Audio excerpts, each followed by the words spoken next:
I'm Jermaine Genus, and these are the F2 Freestylers. In this series, we'll be looking at how studying facts, stats, and science can give you the edge in predicting outcomes in sport. In this episode, we'll be looking at something that is totally unpredictable: the weather. While Jermaine looks at how weather affects athletic performance, Starting to feel a bit now. we'll be looking at how wind can impact a team's style of play. Let's see how these guys go! And we'll be testing the power of our trick shots. Plus, all the expert insight that will give you the edge as we set out to prove once and for all that luck is no coincidence.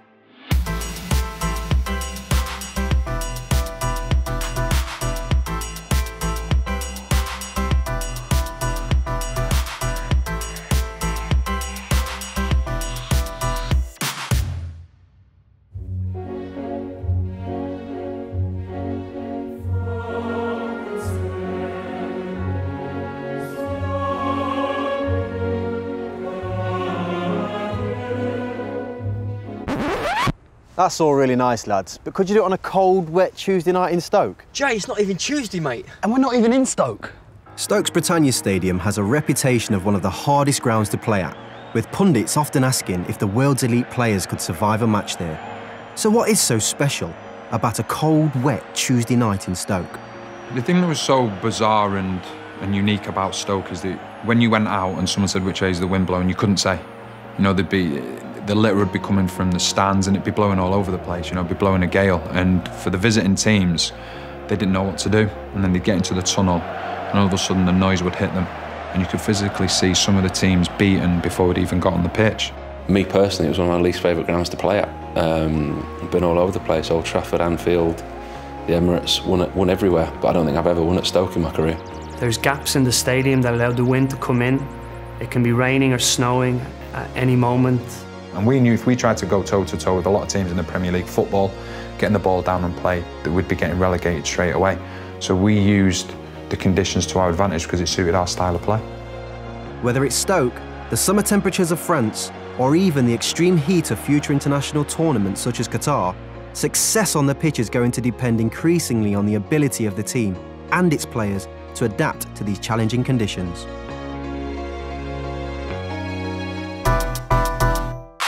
If you ask most players, they would rather play in the familiar comfort of their home climate.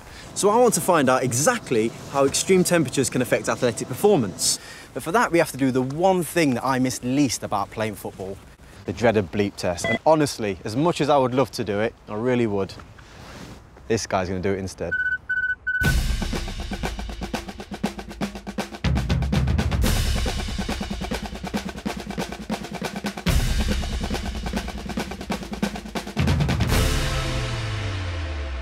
The bleep test is done by putting two cones 20 meters apart, and you run between each cone to the sound of a bleep, and you start at 8.5 kilometers an hour, and every minute we increase it by half a kilometer until you can't make it between the cones. That tells us your bleep test score. Danny is going to be performing 3 bleep tests, one on a damp London sports field, one in a sub-zero snow dome, and one in the baking heat of the Dubai desert.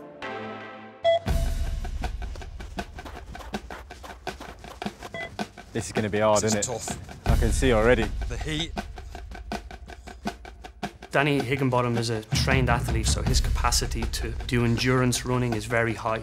He'll have been doing bleep tests for over 20 years. Now the wind comes. It wasn't enough, was it, just to run in the heat? We thought I'd bring you a sandstorm as well. Wow, this is serious. Starting to feel a bit now. When Danny's running in normal temperature, we can see that his heart rate increases to a level that is acceptable for Danny. When he's in the cold conditions, we also see that his body can tolerate working in these conditions.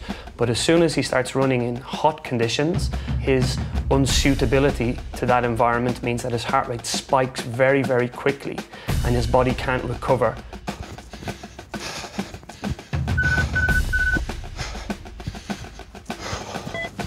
Give it whatever you can.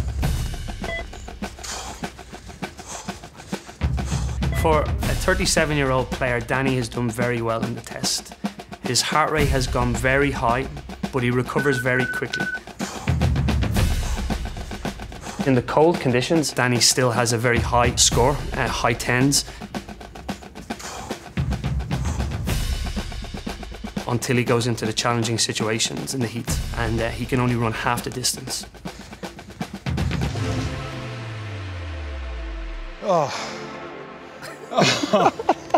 Oh dear. You look shattered, mate. How was it? It was cold when you start, but you are like now. Don't feel cold. I mean, how did this compare today? It's actually better. Yeah? All right, the temperature's cold, but there's no wind, there's no rain, so you can get into a bit of a rhythm. You've done all three now. Out of the three, would you say this was the hardest one? I thought it would be the most difficult, but not by the distance that it is. It was ridiculous. I mean, it's roasting out here and it's seriously hot. It was definitely the toughest one. The effects of Danny's bleep test in the hot conditions tell us that the players need to be acclimatised to playing in hot conditions. Research tells us that they should be up to 2 weeks exposed to stressful weather conditions and high-intensity exercise, playing in heat that may be 10 or 15 degrees higher than they're used to. I remember playing in Italy. Usually as a player, I wanted to create chances for myself and for my teammates. But I found out that you can only do that a couple of times in a very hot climate. So I had to choose the right situations. For me, it changed the way I am as a player. The great Brazil we remember from 1970 with Pelé and Tostão and Rivellino, what we think of as being the most beautiful form of football ever played, was only possible because of the heat and the altitude in Mexico. So you couldn't press.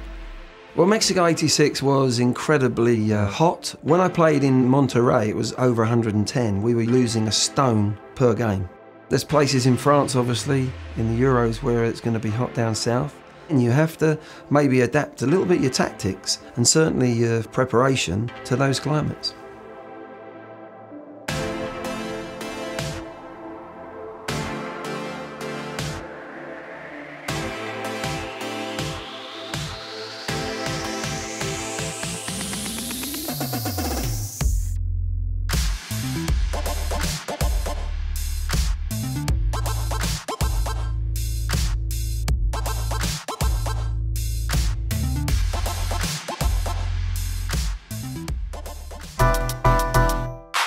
As you can see, extreme weather can really affect the game, particularly wind. To find out just how much, we're going to meet 5 of football's biggest fans.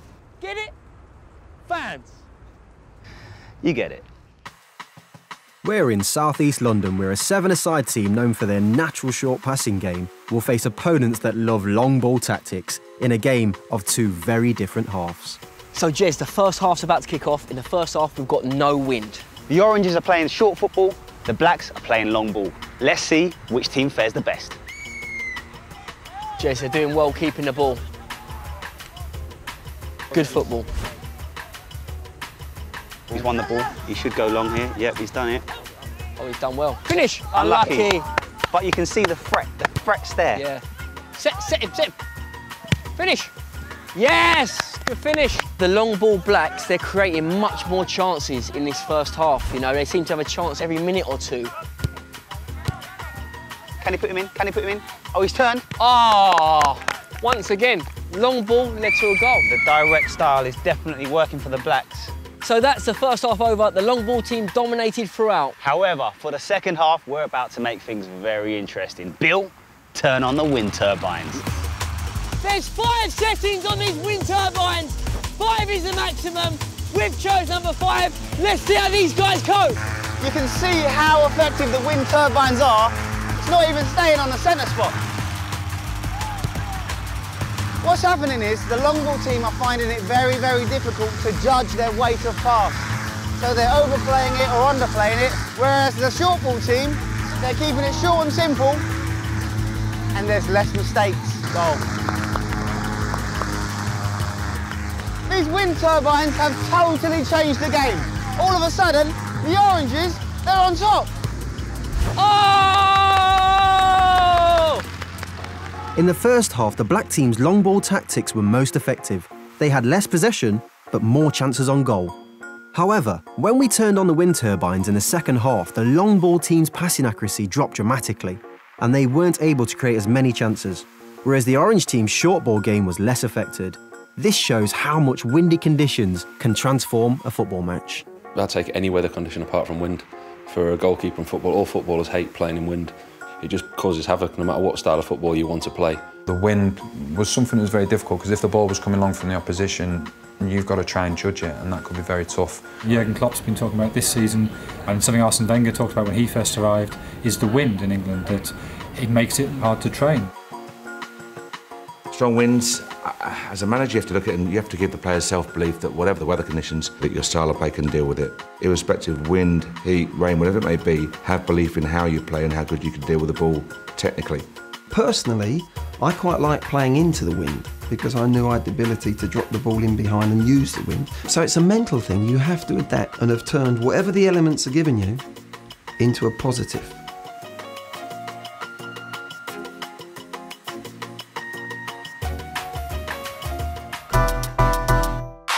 Let's hear how the Unibet experts use weather to give them the edge when predicting outcomes. The weather will have a crucial impact on the outcome of football matches, so it's vital to check the forecast before placing your bets. You have very hot conditions, like in Brazil. You have a different weather in Rio or in Amazonas, and the games in Amazonas, they was very slow with a low score. I like to bet under 2.5 goals.